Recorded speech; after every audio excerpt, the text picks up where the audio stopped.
जय हिंद मेरे प्यारे साथियों 22 अगस्त 2022 का यानी 22 अगस्त का जो तीसरे शिफ्ट का क्वेश्चन हुआ था, 22 अगस्त का जो तीसरे शिफ्ट का क्वेश्चन बना था आरआरबी ग्रुप डी में, उस क्वेश्चन को आपके सामने रखने का प्रयास करेंगे ताकि आप अपने आप को परख पाएँ, जान पाएँ कि किस तरह का क्वेश्चन आ रहा है और उसके रेडियस के इर्द गिर्द पढ़ के जाएँ, क्योंकि बहुत सारे क्वेश्चन हुबहू रिपीट हो रहे हैं।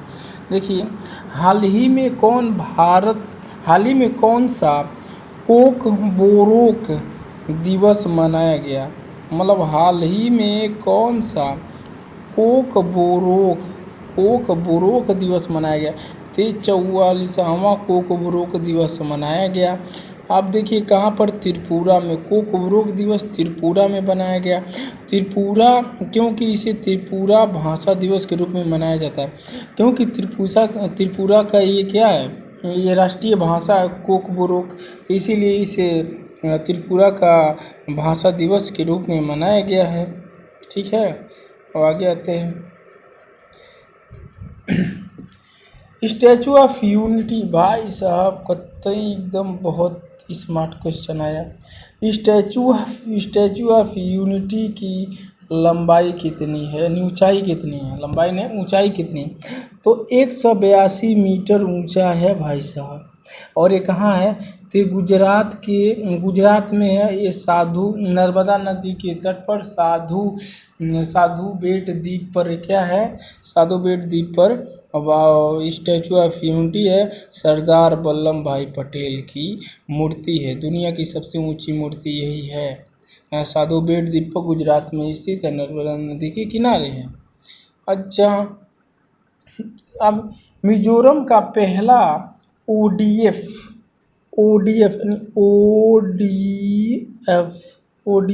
मिजोरम का पहला ओडीएफ गांव, मतलब ओडीएफ प्लस गांव है।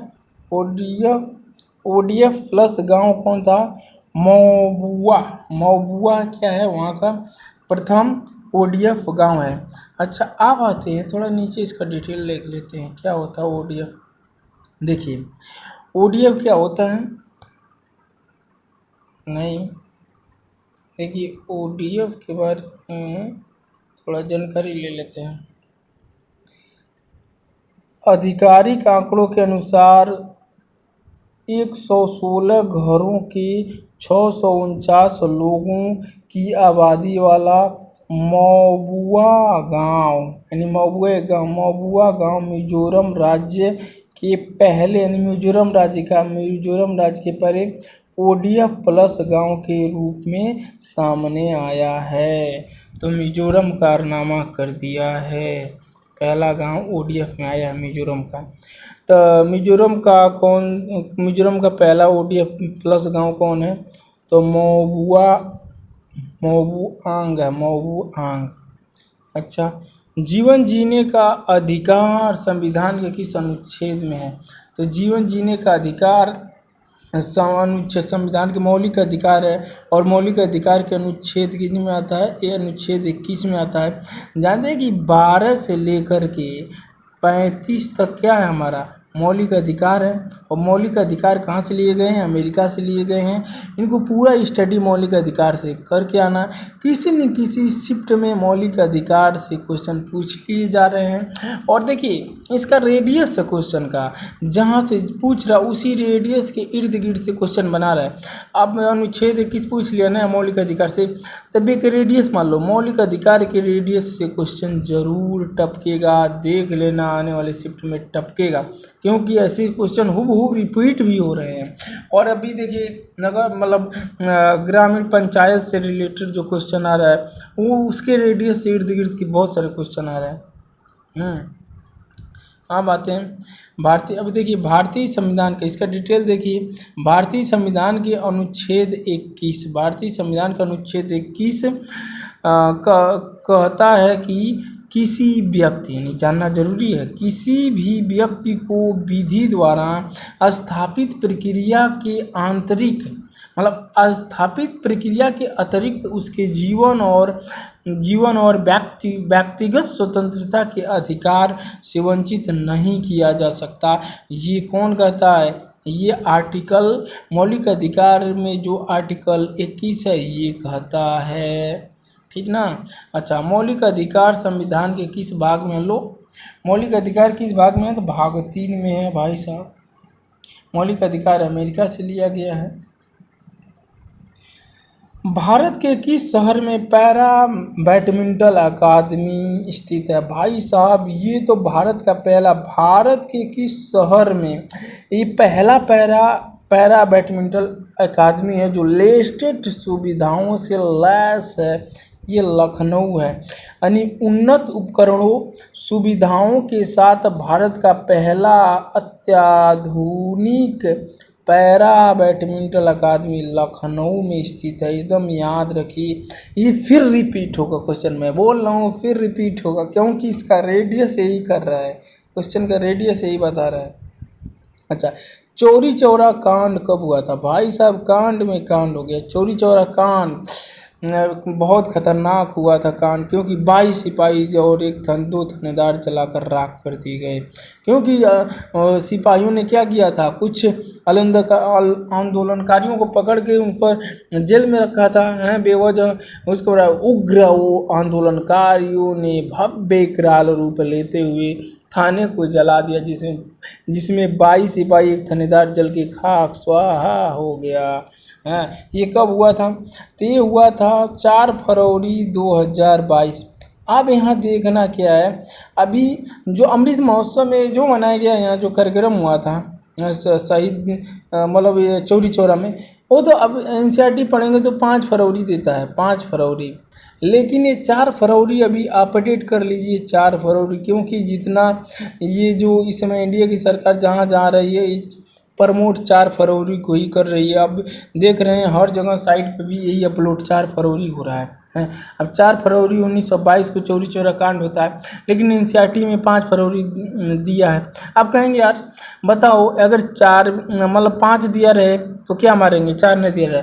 भाई साहब अगर 4 नहीं दिया तो 5 मारना। अब कहेंगे 5 भी दिया रहे और 4 दिया रहे तो दोनों में कौन मारेंगे? तो भाई साहब 5 को ना मारना, 4 मारना, क्योंकि लेटेस्ट डाटा ये कर रहा है कि 4 है, ठीक ना। अगर देखिए 4 1 दिया है, 4 दिया तो 4 मारो, 5 दिया तो 5 मारो, लेकिन दोनों दे दिया है तो 4 मार के आगे बढ़ जाना, ओके ना, क्योंकि लेटेस्ट अपडेट ये बता रहा है। अच्छा, उपभोक्ता अधिकार सप्ताह कब मनाया गया? तो उपभोक्ता अधिकार सप्ताह कब मनाया गया? तो अच्छा ये देखिए, ये 4 फरवरी 1922 को चौरी चौरा कांड होता है, लेकिन असहयोग आंदोलन गांधी जी इतना दुखी होते हैं, असहयोग आंदोलन कब वापस ले लेते हैं? तो उन्होंने 12 फरवरी 1922 को असहयोग आंदोलन वापस कर लेते हैं, जिसमें बहुत सारे क्रांतिकारी जैसे भगत सिंह, सुभाष चंद्र बोस जैसे क्रांतिकारी से बहुत दुखी हो जाते हैं, क्योंकि असहयोग आंदोलन उस समय उग्र रूप ले चुका था, मतलब बहुत विकराल रूप ले चुका था। अच्छा, उपभोक्ता अधिकार सप्ताह कब मनाया गया? तो ये मनाया गया मार्च में। अच्छा, ये फिर आते हैं डाबेराइनर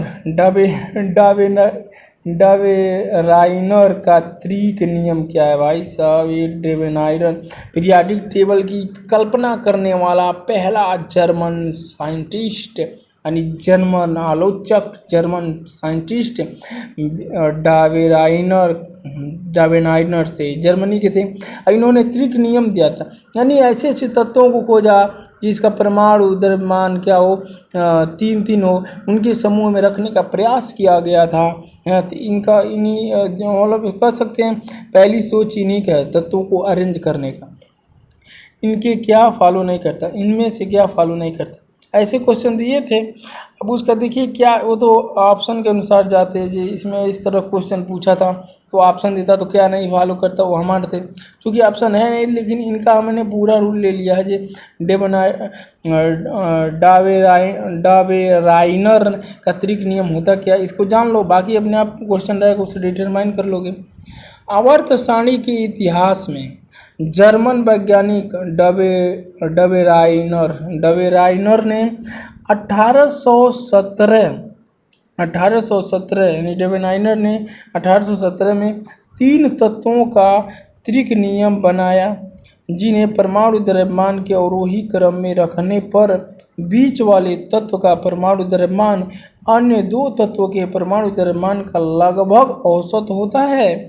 इस नियम को डबेराइनर का त्रिक नियम कहा गया है, क्योंकि 3 तत्वों की बात करी थी इन्होंने, तो इसी कारण इनके त्रिक नियम दिया गया है। ठीक है। अच्छा, अब क्या है? अब है FeO2। अरे भाई ये देखिए, इसको सही अरेंज करो यार, कैसे टाइप हो जाता है। यहाँ देखो, Fe2 है, Fe2 है और O3 है, नीचे O3 है भाई साहब। ठीक ना, इसको आप देख सकते हैं यहाँ से, तो इसको पढ़ लीजिएगा। 2 यहाँ पर है नीचे है और 3 तो यहीं पर है, इसका 3 यहीं है।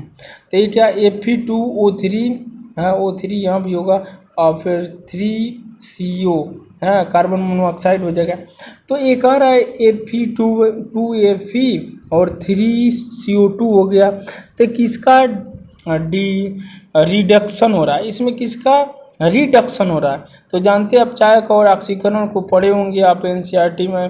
अगर आप हाई स्कूल 9th में तो पढ़े होंगे अब चायक क्या होता है और ऑक्सीकरण क्या होता है, इंटर में डिटेल पढ़ाया जाता है इसको। तो यहाँ देखिए, ऑक्सीजन का एक जगह से दूसरी जगह शिफ्ट हो जाना, यानी क्या, फ्लाइंग कर जाता है। यहाँ देखो क्या होता है, यहाँ से भाई साहब Fe2O3 है और यहाँ पर क्या है, 2Fe हो गया।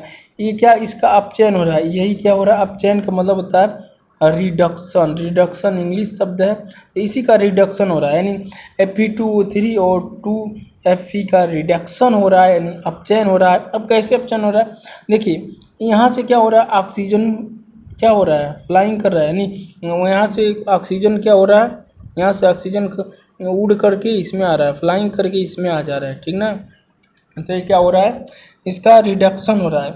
और CO2 का क्या हो रहा है, यहाँ से ऑक्सीजन क्या होता है, CO2 का क्या हो रहा है,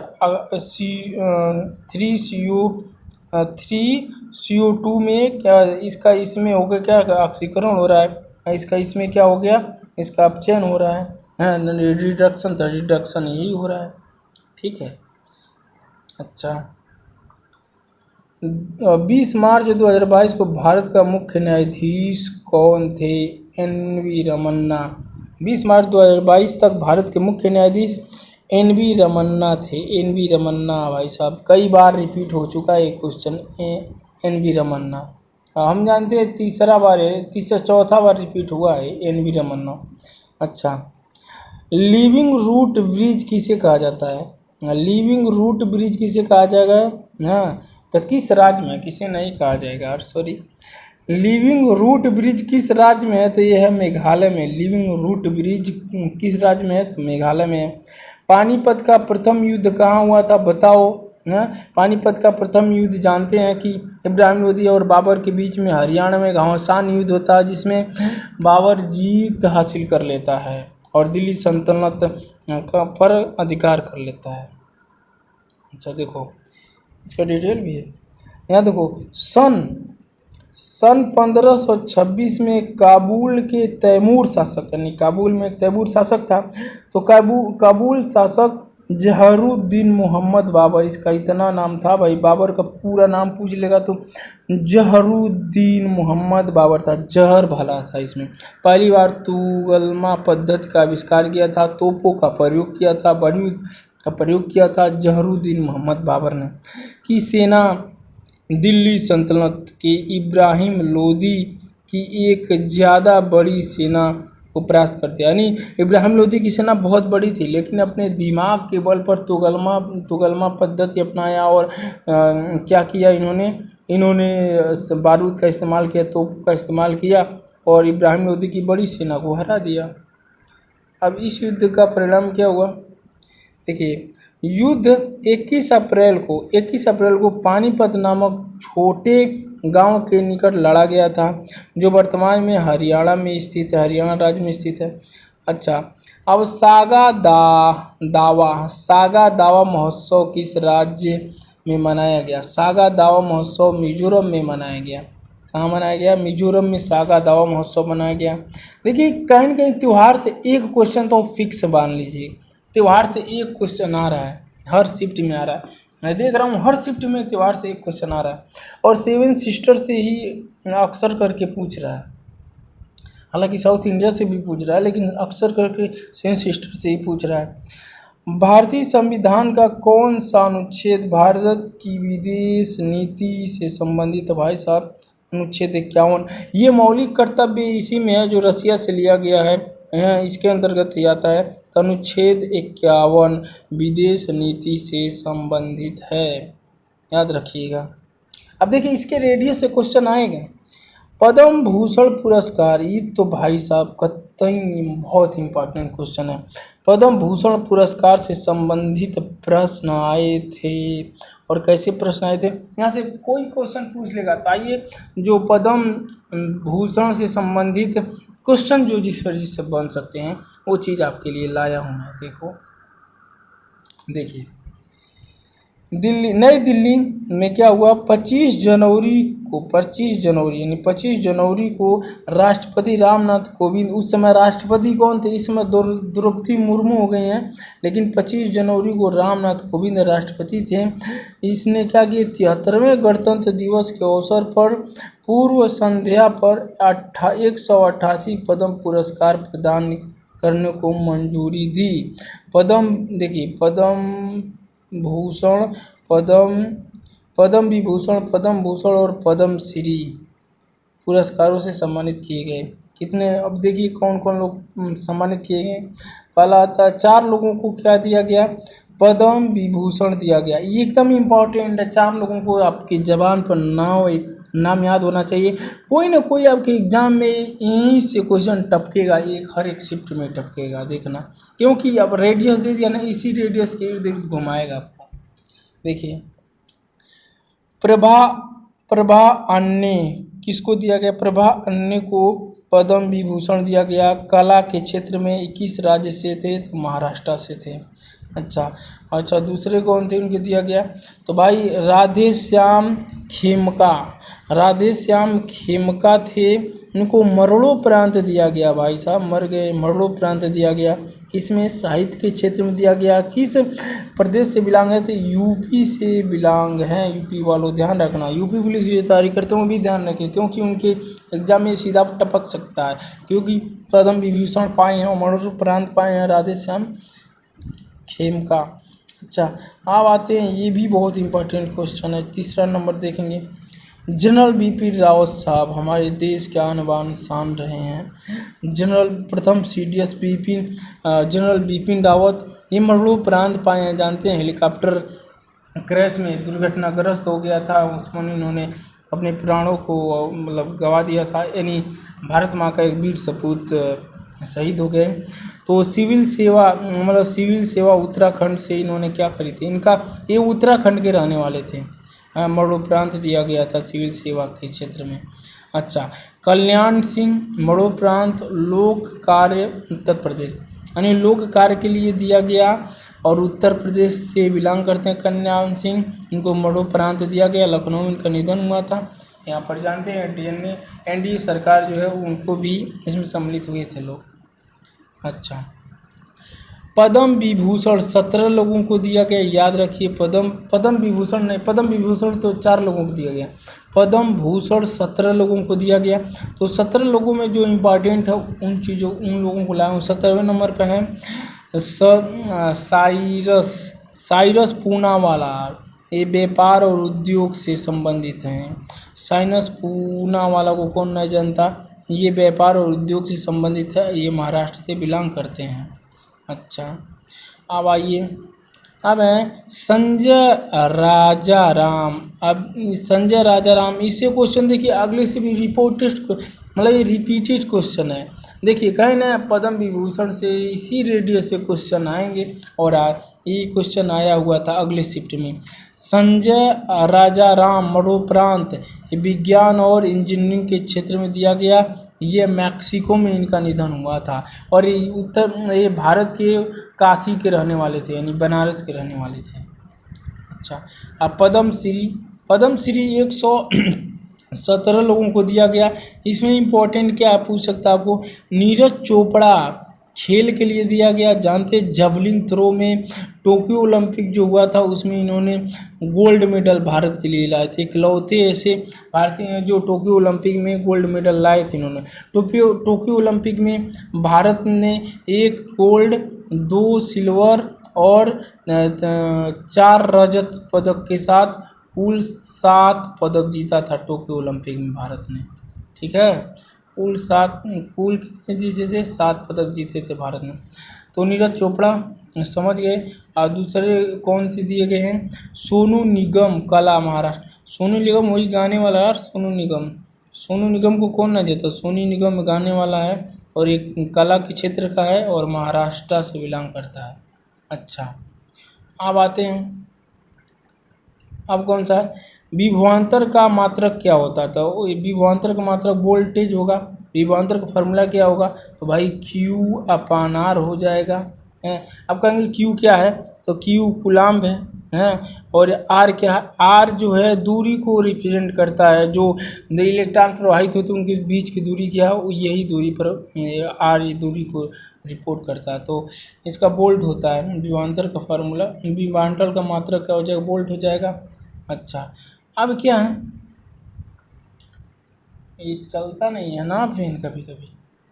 यहाँ देखो, अटल पेंशन योजना की उम्र सीमा क्या है, अटल पेंशन योजना की उम्र सीमा 60 वर्ष है। अच्छा, अनुच्छेद 12 से 35 किस भाग में आता है। अब देखो, मौलिक अधिकार कहाँ से लिया गया, अमेरिका से लिया गया। और ये पूछ दिया जे 12 से 35 तक क्या मौलिक अधिकार क्या है, मौलिक अधिकार हमारा ये भाग 3 में है जो अमेरिका से लिया गया है। अच्छा, पौधे मुख्यतः मल त्याग कहाँ से करते हैं, भाई साहब पौधे भी अपना मल त्याग करते हैं। ठीक न, मनुष्य ही जानवर ही केवल मल नहीं त्याग करते हैं, पौधे भी अपना मल त्याग करते हैं, क्योंकि उनमें भी जीवन है। इसीलिए हमें हरे पेड़ पौधों को काटना नहीं चाहिए, क्योंकि क्या पता मतलब वो भी तो उनमें तो जीव है। अच्छा, ये मल कहाँ से करते हैं, तो स्टोमेटा भाई साहब, स्टोमच मन क्या होता है, पेट होता है ना, तो वही पेट होता है, मतलब ये समझ सकते हैं, रिलेट कर सकते हैं।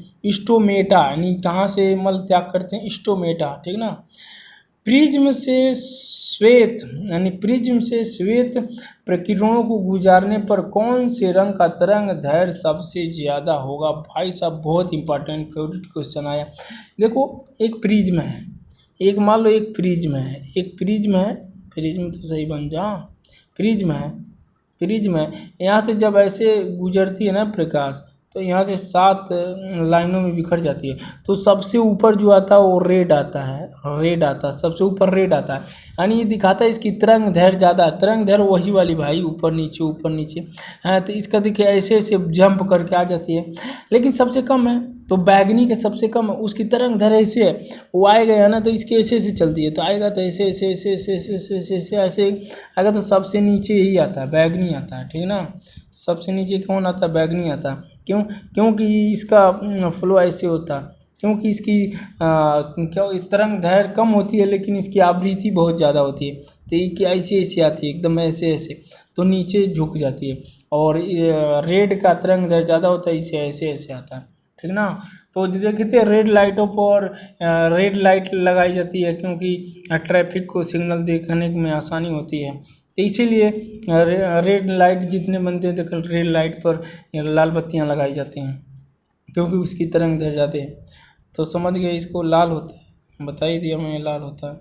अच्छा, इंदिरा गांधी के समय कितने बैंकों का राष्ट्रीयकरण किया गया था, तो 14 बैंकों का राष्ट्रीयकरण किया गया था। आगे आते हैं, मोनोजाइट रेत कहाँ पाया जाता है, कर्नाटका में पाया जाता है मोनोजाइट, ठीक। और फिर क्या है, ईसाई धर्म का धर्म ग्रंथ क्या है, ईसाई धर्म का धर्म ग्रंथ है बाइबिल, जो उनका पवित्र ग्रंथ माना जाता है। जैसे हिंदुओं का क्या होता है, हिंदू का गीता हो जाएगा, हाँ, और मुस्लिमों का कुरान हो जाएगा, और इसीलिए ईसाइयों का क्या हो जाएगा, बाइबिल। किसी भी धर्म का हमें सम्मान करना चाहिए, क्योंकि लोगों की आस्थाएं वहाँ से जुड़ी होती हैं। नीति निर्देशक तत्व किस अनुच्छेद के ग्राम पंचायत के बारे में बताया गया? नीति निर्देशक तत्व के किस अनुच्छेद में ग्राम पंचायत के बारे में बताया गया? लो, अनुच्छेद 40 में। एक में पूछा था, देखो शिफ्ट किस तरह, मैं रेडियस की बात जब कर रहा हूँ, आपके क्वेश्चन की रेडियस की बात, तो देखिए आने वाले क्वेश्चन में एक में पूछा था ग्राम पंचायत में कितने विषय थे, हैं तो विषय पूछ लिया था 29 होते हैं, ठीक ना। और एक में पूछ लिया था कि कितने विषय होते हैं, तो किस विषय होते हैं, तो 29 हो गया। और यहाँ देखिए आर्टिकल पूछ लिया, किस आर्टिकल में इसके बारे में कहा गया, तो 40 में कहा गया है। अब ऐसे क्वेश्चन पूछ रहा, बलवंत राय में आता है, अशोक में आता, ये भी पढ़ लेना, यहाँ से भी एक क्वेश्चन पूछा था। अच्छा, ये क्या है? 1000 वाट, भाई साहब ये क्या है? ओए सही सही तो है, चलो 1000 वाट, और 1000 वाट का बल्ब अगर 5 घंटे जलाया जाए तो कितनी यूनिट बिजली खपत होगी? ये तो सभी जानते होंगे, घरों में मीटर होगा तो आपको आइडिया तो होगा ही कि कितना यूनिट होगा। इसका फार्मूला होता है, देखो E बराबर, देखो E इक्वल टू होता है P इंटू टी, यानी एनर्जी निकालने के लिए आपको क्या एनर्जी निकालना है हमें, तो इक्वल टू इसका वोल्टेज कितना दिया है 1000 इंटू क्या करेंगे, घंटा दिया 5, तो गुणा करेंगे तो 5000 आ गया। 5000 क्या आ गया है, ये 5000 आ गया क्या, ये 5000 आ गया किलोवाट। तो 1 किलोवाट जानते हैं 1 किलोवाट इक्वल टू 1 यूनिट होता है, 1 यूनिट होता है। तो 1000 में 1 किलो, 1000 होगा, 1000 किलोवाट में, 1000 किलोवाट में क्या होता है, 1 यूनिट होता है। यहाँ देखो, तो ये क्या हो जाएगा, ये 5000 है तो 5 यूनिट हो जाएगा, क्योंकि एक किलोवाट में 1 यूनिट होता है, तो 5000 किलोवाट में 5 यूनिट होगा। इसके आंसर क्या हो जाएगा, 5 यूनिट हो जाएगा। इसका फार्मूला याद रखिए, इसका फार्मूला आप याद रखिए, फायदे में रहेंगे। क्वेश्चन इसके रेडियस से आ रहा है तो पूछ सकता है। अच्छा, वाशिंगटन सोडा का रासायनिक सूत्र, भाई साहब ये भी रिपीटेड क्वेश्चन है। सोडियम बाइकार्बोनेट यानी Na2CO3, इसका रासायनिक नाम सोडियम बाइकार्बोनेट है, ये भी पूछा था। फीफा, देखियो फीफा से पूछ लिया, फीफा 2026 का आयोजन कहाँ किया जाएगा, तो ये कहाँ होगा, ये अमेरिका, कनाडा और मैक्सिको में होगा 2026 में। अच्छा बताओ 2022 का कहाँ होगा, कहाँ होगा, 2022 कहाँ हुआ, बताओ कहाँ होगा, कमेंट में छापो। 2022 कतर में होगा, ठीक ना। ये तो ख़त्म हो गया, अब कमेंट बताओ यार, ठीक है। अच्छा ठीक है, मिलते हैं अगली वीडियो में, तब तक ले जय हिंद।